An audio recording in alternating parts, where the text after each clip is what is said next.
大家好，我是 Klaus。之前呢有一次我体验了一下送外卖，3个小时赚了60多美金。这要是在中国送外卖3个小时可能都赚不到60人民币。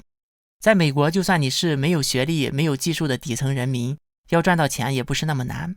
这也就是为什么那么多人偷渡也要来美国，我们却很少听说有人偷渡去厉害国的。不过当时有人就说，在美国赚的是美金，花的又不是人民币，赚的虽然多，但是物价高，花的也多。所以我后来带大家去了一趟美国的超市，美国的菜肉蛋奶总体来说，即便是换算成人民币也不比中国的物价高。然后这些人又说了，物价虽然便宜，但房子是大头。所以今天我带大家来看一下美国的房价怎么样，对比一下中美两国的买房与租房，顺便科普一些房市的知识，同时呢回答一些大家比较关心的实际问题，包括普通人在美国买房容不容易，美国的房产税是不是很高，中国的房地产泡沫有多大等问题。跟我们看到最后哦，谢谢。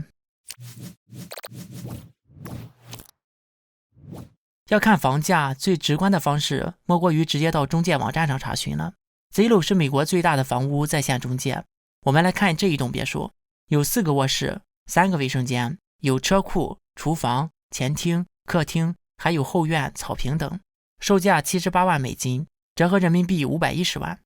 室内面积300个平方，每平方不到2万元人民币。美国不像中国的房屋面积有那么多的定义，比如又是实际面积，又是建筑面积，还有公摊面积。很多人买了房子到手之后发现，合同上写着100个平方的房子，实际连80平都不到。美国这里买房子只会大而不会小。这个房子的室内面积是300平，但是整个别墅的占地面积有700多平。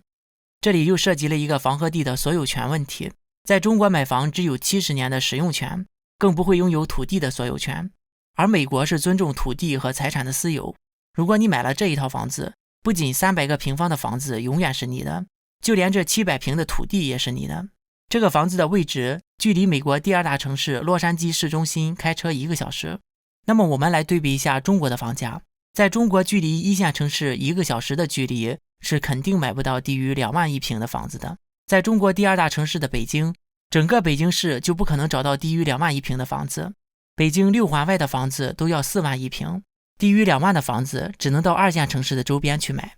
另外，如果你不在加州，到稍微偏僻一点和中等的城市去买房，那就更便宜了。比如在赌城拉斯维加斯这样的一个90平的小别墅才人民币120万。而且美国还没有中国所谓的毛坯房。在中国很多时候买新房都是连墙都没刷，而且还没门没窗，自己装修还要再花上10几万。但是在美国没有毛坯房这种东西，美国的房子不仅都是装修好的，而且水电煤气通风厕所等设备齐全，还包括电冰箱洗衣机煤气灶等基本家电设施。所以美国的房子不仅比中国便宜很多，而且拥有产权、私有土地，实际面积更大，包装修、送家电，环境更好等等更多好处。当然了，美国房子更便宜的这件事与中国宣传的资本主义水深火热的价值观不符合，所以在中国就流传着一种说法，说美国的房子虽然便宜，但是税很高。这个问题和我们上期节目讲到的中国大妈到国外买东西，斥责外国要交税，而中国却不用交税一样。中国人对纳税的概念非常模糊，其实在国外买东西，即便是税后也比中国便宜。还是以这套房子为例，每年交房产税仅为 1%， 这个远远低于房屋增值的速度，而且交税以政府对房子的估值计算，政府估值一般低于市场价的 70%， 也就是实际上收税不足 1%， 所以交这点税并不会改变美国房子比中国房子便宜很多的事实。所以表面上说美国有房产税而中国没有，但实际上可不是这么回事。然后我们在逻辑上好好思考一下这件事，中国没有房产税，那不是应该的吗？中国人买房子只有70年的产权，严格意义上讲，房子还是国家的。说白了，在中国买房就是租了国家的房子70年而已，那就不应该征税吗？不是我的东西还要我交税吗？不过中国现在已经开始考虑全面征收房产税了，你租我的房子，我还要收你的税，厉害不？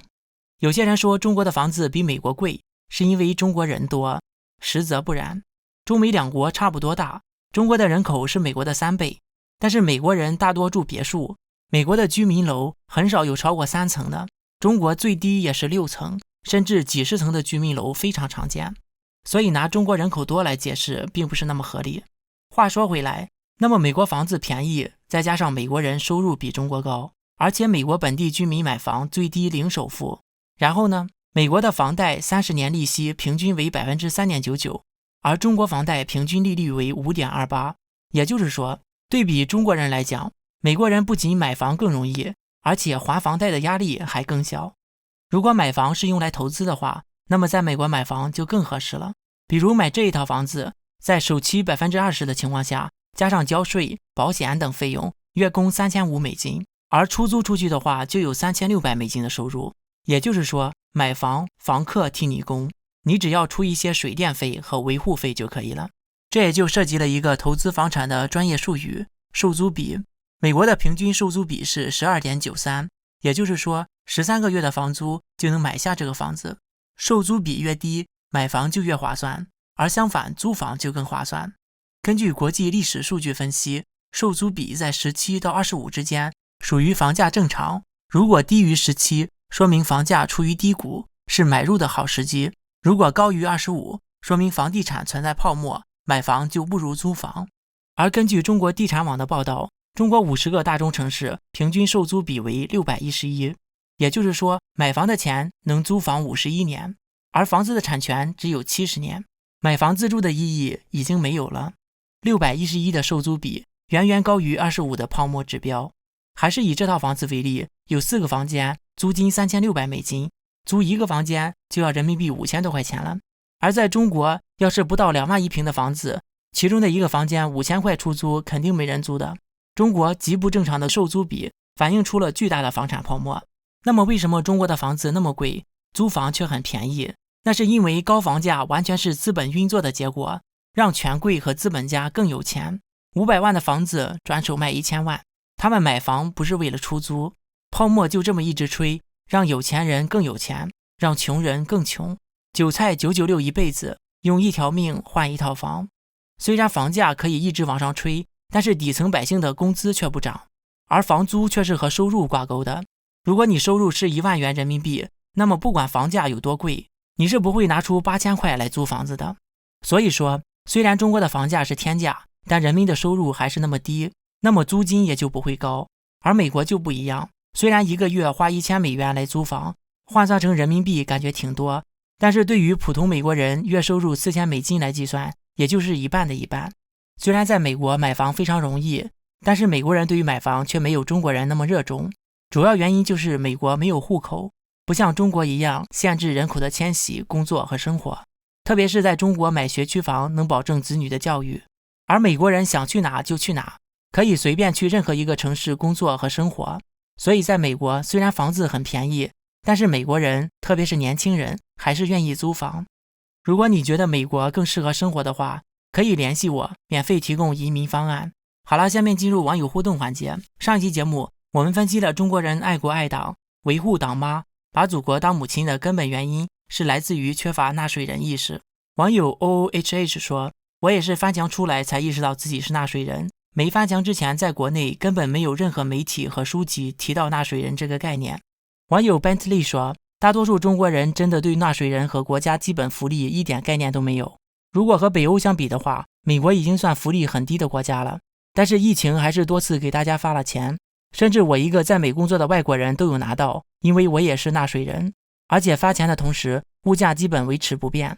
网友摄影师说，党政府只是一个人民花钱雇佣来管理国家的机构，和小区物管公司一个性质，人民是这个国家的业主，有权组成业主委员会来选择雇佣哪一家物管公司管理自己的小区，哪家干得好就继续签合同，干不好就换别的物管。吃党的饭这种逻辑就是割韭菜的官本位愚民思维，从来都是业主花钱养物管，哪有业主吃物管的饭这种说法。还要求业主必须要爱物管，歌颂物管的伟大，业主指出物管不好的地方还会被抓起来。物管只允许本小区业主收看物管频道，还制定颠覆物管公司罪来制约业主选择其他更好的物管公司。网友 Regulus Schomburg 说，有一次我听见别人说我感谢祖国母亲对我的养育之恩，然后我在下面挥手争取发言，然后有人看见了，竟然真的把话筒给了我，然后我当着所有在场人的面说了下面这些话。我问，您刚才说是祖国母亲养育了你，